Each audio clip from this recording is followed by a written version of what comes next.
Up after going into Costco, and you can see, I mean, my intake air temperatures from sitting out here heat soaking are almost 170 degrees. I have a Unitronic aftermarket intercooler. So record this logging screen here for a few minutes and show you what it looks like when you're driving, not under, you know, full boost where you're getting the cooling effects of the intercooler more effectively.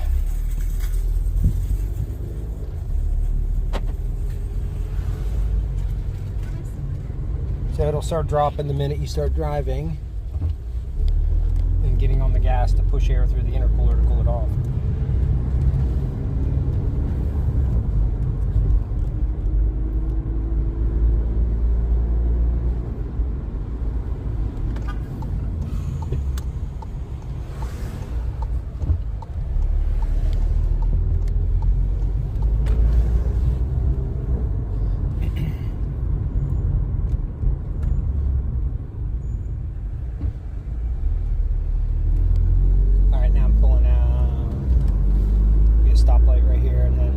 To give it a little bit of gas, but you can already see just accelerating, it drops 20 degrees almost instantly, 30 degrees.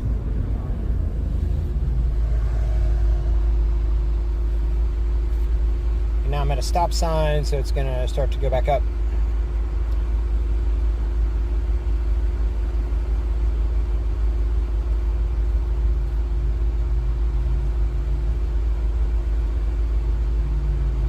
Ambient right now is 86.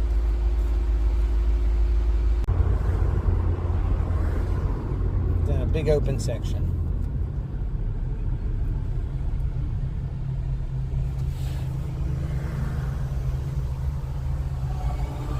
But basically, you can see, even with this big Unitronic intercooler, just driving around town, I mean, your IATs are going to be really high because you're never really on it long enough to cool everything off, and so your car's just going to be a little down on power.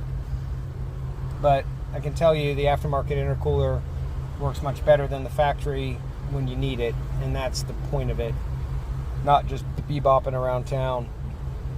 When you get on it in this car, it'll depress the intake air temperatures to under 20 degrees above ambient and keep them there repeatedly.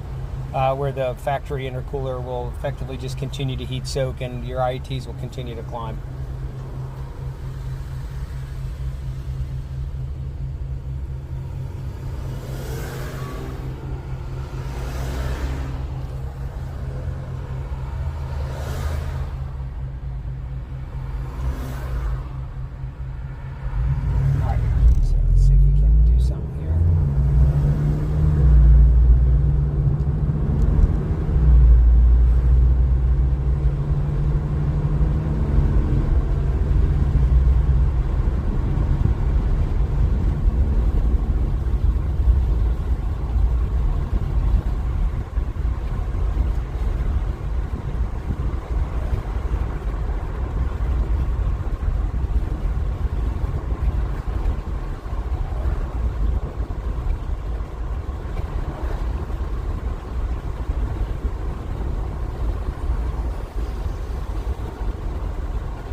Cruising around 50.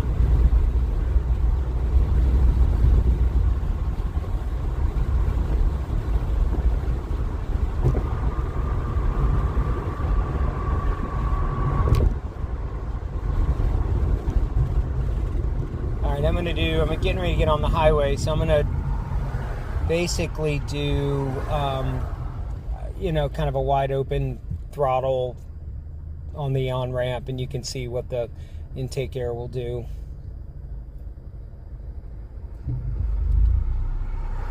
I gotta wait for traffic to get by me, so I have an open road.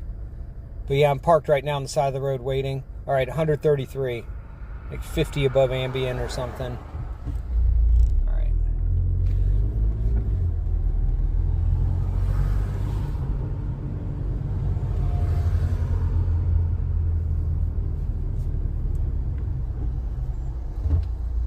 All right.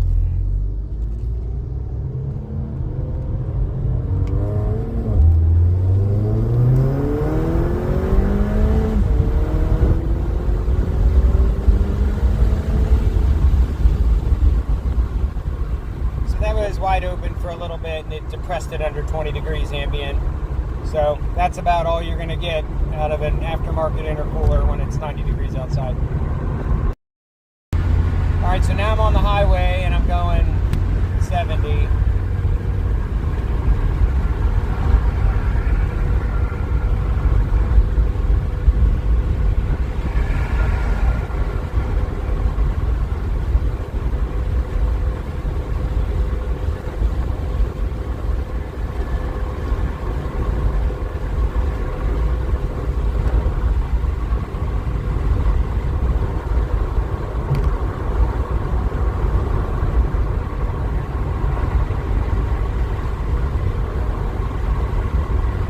Just over 20 degrees above ambient, basically, at best, just cruising. It's dropping a little bit.